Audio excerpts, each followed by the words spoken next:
Welcome back to నిక్కీ హిమి 127. ఈరోజు అయితే ఒక స్పెషల్ చేస్తున్నా, అంటే కేకే స్పెషల్ ఏంటో లాస్ట్లో తెలుస్తుంది. కేక్ అయితే ఆ స్పెషల్ ఈవెంట్ కోసం అనేది చేస్తున్నాను అనమాట.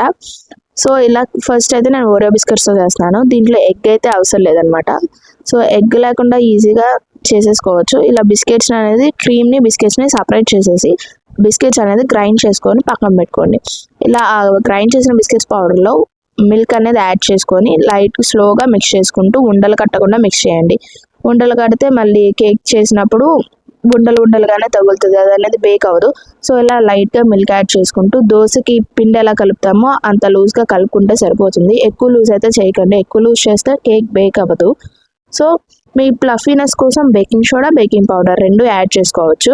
నేనైతే బేకింగ్ పౌడర్ యాడ్ చేశాను. మీరు రెండు యాడ్ చేసుకుంటే ఎక్కువ ప్లఫీనెస్ వస్తుంది.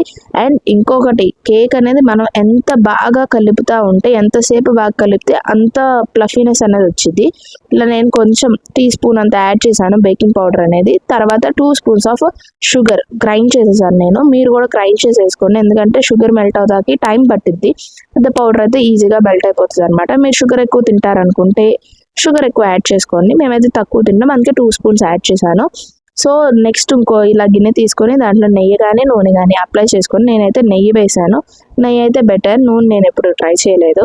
ఇలా గిన్నె మొత్తం అప్లై చేసుకొని, మీ దగ్గర బటర్ పేపర్ ఉంటే బటర్ పేపర్ కూడా పెట్టచ్చు. నేను ఎప్పుడు యూజ్ లేదు కాబట్టి నేను నెయ్యి అనేది రాస్తున్నాను అనమాట.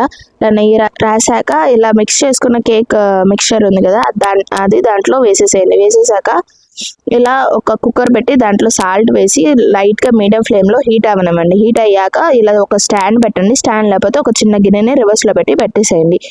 అలాగే ఈ కేక్ మిక్చర్ని ఒక గిన్నెలో తీసుకున్నాం కదా, అది దాంట్లో పెట్టేసి దానిపైన ఒక లిడ్ని రివర్స్లో క్లోజ్ చేయండి, ఎందుకంటే కేక్ అనేది ఉబ్బిద్ది కాబట్టి.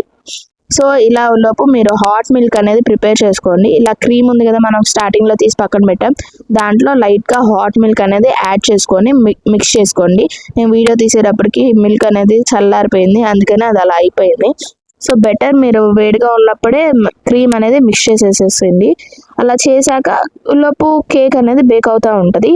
మీ కేక్ బేక్ అయింది అని ఎలా తెలియాలి అంటే, ఒక నైఫ్ కానీ లేదా స్పూన్ కానీ తీసుకొని నేను వీడియోలో చూపించినట్టుగా ఆ స్పూన్ని డిప్ చేయండి. అంటే ఆ కేక్లోకి నొక్కి చూసారనుకోండి, పిండిగా వస్తే అది ఇంకా బేక్ అవ్వనట్టు. పిండిగా అసలు ప్లెయిన్గా స్పూన్ ఎలా పెట్టారో అలా వస్తే బేక్ అయిపోయినట్టు. ఇలా తీసేసుకొని కొంచెం కేక్ అనేది చల్లారాక దానిపైన క్రీమ్ అనేది రాయండి. నేను అప్పటికే టైం అయిపోయిందని చెప్పి వేడి మీద రాసేసాను, అది ఇలా మెల్ట్ అయిపోయింది అనమాట. స్పెషల్ అన్న చెప్పలేదేంటి అనుకుంటున్నారా? నా యూట్యూబ్లో 50 సబ్స్క్రైబర్స్ అడగంగానే చేసినందుకు థ్యాంక్ యూ సో మచ్. అందుకనే నేను ఈ కేక్ అనేది ప్రిపేర్ చేశాను. ఈ వీడియో మీకు నచ్చితే లైక్ చేయండి, షేర్ చేయండి, సబ్స్క్రైబ్ చేయండి. బాయ్.